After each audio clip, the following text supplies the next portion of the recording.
G'day folks, Andy here from McDowall Manor. Just having a look at the compost bins. There's two of said compost bins.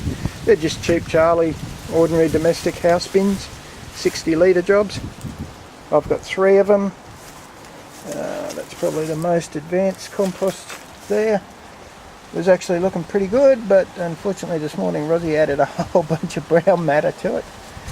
So I've only just discovered that and stirred it back in. But still looking pretty good, so that's great. I've got three of them. They've got holes drilled all up through the sides just to let the air in. That was a pretty easy job making those fellas, and at about, I can't remember exactly, about 12 or 15 bucks a pop was certainly cheaper than buying a $200 one. To roll them, I simply turn them on their side, flop them over, roll them up and down the yard a little bit and stand them back up.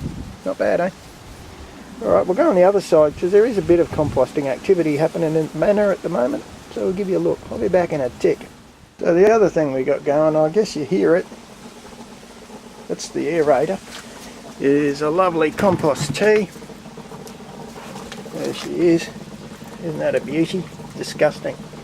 Works a treat. I'm about to add a fair bit more liquid to that one. So that gets chunks of compost, the odd chunk of manure, that sort of stuff. Tends to run itself, look after itself without me worrying too much. Right beside that, once the camera stops freaking out, I might pull this apart so you can have a look at it. That's my worm farm, obviously. So what you're looking at there is the inside of the worm farm. That disgusting mouldy stuff is where I ground up their food in a blender the other day. Shoved it in there and it looks like she sprouted mould. I tend to use my coffee filter papers in there as well, but let's have a bit of a dig and see if we can find worms. Oh yeah, there they are. So yeah, quite happy with my worm farm and how that's going. Haven't managed to produce an awful lot of worm castings out of it yet, but as long as they're eating all my compost and stuff, I'm happy. I'll dig it out in the not too distant future up one end. I only tend to feed usually up one end. We'll see how it goes.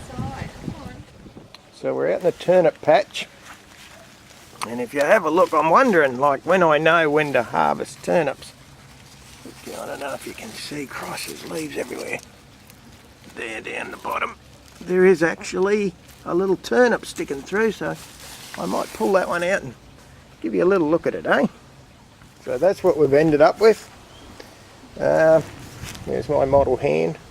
Not exactly a huge crop of a turnip, but anyway, this is a turnip learning experience here at the Manor. So that tells me I'll probably leave the other ones probably a couple of weeks, I think, before I try and pull them out. Just watching the chooks have a free range. Funny little things they are. Tell you what, it's a lovely peaceful activity, just sitting back watching a couple of chooks doing what chooks do. Well, three are in me pots now. Good on you girls. Trying to eat me grape. With a bit of luck they'll find some bugs and do me a favour, otherwise I guess I'll just get a few minutes quiet enjoyment out of them. Oh yeah, good on you. Who's that? That's Pearl. Pearl's going to poo on my seat for me. God bless you, Pearl. They really stick together. Very rarely does one chicken isolate itself, and even when it does, it's probably only for a matter of 30 seconds. Certainly for a flock animal, you can see that. They're enjoying it outside. I'm enjoying watching them, quite frankly. Maybe I should put some of that trendy, quiet, peaceful music on in the background and use this as a chicken meditation. What do you reckon? A chicken meditation clip for everybody, for those who can't sleep.